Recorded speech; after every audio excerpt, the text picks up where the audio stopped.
Allez, salut les magiciens, salut les magiciennes, j'espère que vous avez passé un bon week-end.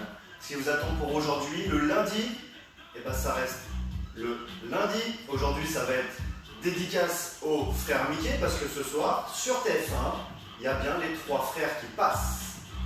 Allez, ça c'était juste une petite parenthèse pour vous faire rigoler.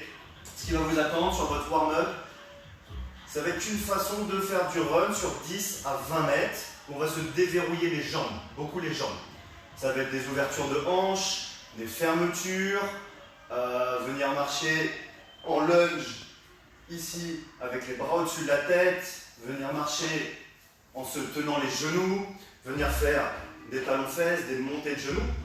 Mais ça, vous allez le voir sur la vidéo descriptive, c'est que des termes en anglais. J'ai un anglais qui est tout pourri. Dis bonjour. Coucou. Et après ça, vous allez avoir un travail de renforcement.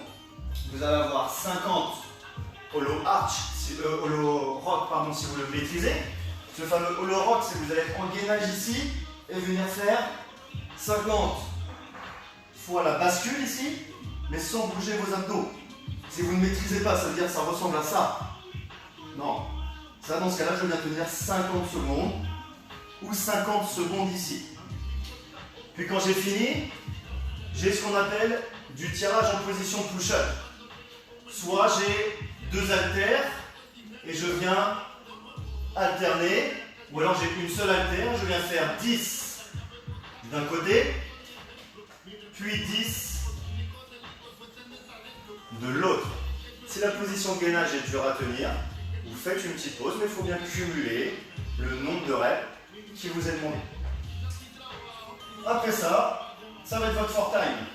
Votre for time, ça va être quoi? Aller le plus vite possible tout en prenant en compte vos temps de pause. 21-15-9. 21-15-9 quoi? Russian swing. Je suis ici, j'ai un objet ou mon kettlebell.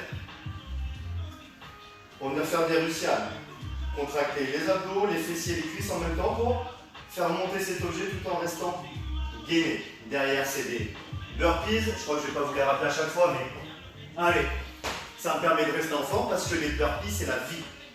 Après, derrière vos 2 minutes de pause, c'est encore un 21-15-9, mais ce coup-ci, c'est kettlebell ou dumbbell deadlift.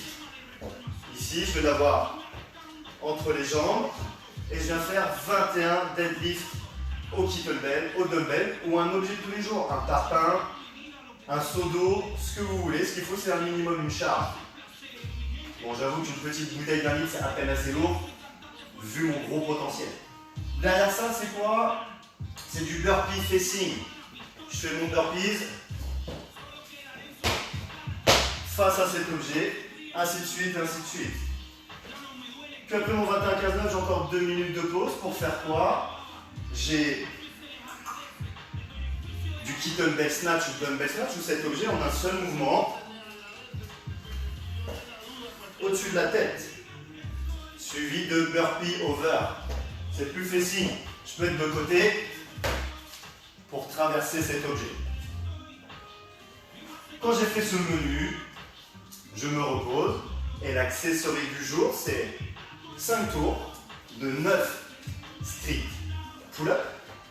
Je viens tirer 9 fois sur ma barre à traction, ou si j'ai un élastique, ou pourquoi pas me retrouver sous la table et venir tirer 9 fois. Je vais essayer de tester en direct parce que je viens de voir que là, j'ai le bout du meuble. Wouh! Et là, je viens tirer 9 fois. Puis ici, thruster, avec un objet, si j'en ai qu'un, je peux le faire que d'un côté, 3 d'un côté par exemple. Puis 3 de l'autre, c'est bien une flexion complète plus développée. Plus, derrière, j'ajoute 3 squat clean, où là, je suis obligé de passer par le sol pour aller faire mes squat clean. Ça, j'ai 5 tours à faire le plus vite possible. C'est ça votre menu du lundi. Je vous souhaite à toutes et tous une bonne fin de journée. On reste fit, on reste fort, on reste magique et on n'y plie pas. Ce soir, il y a les frères Mickey.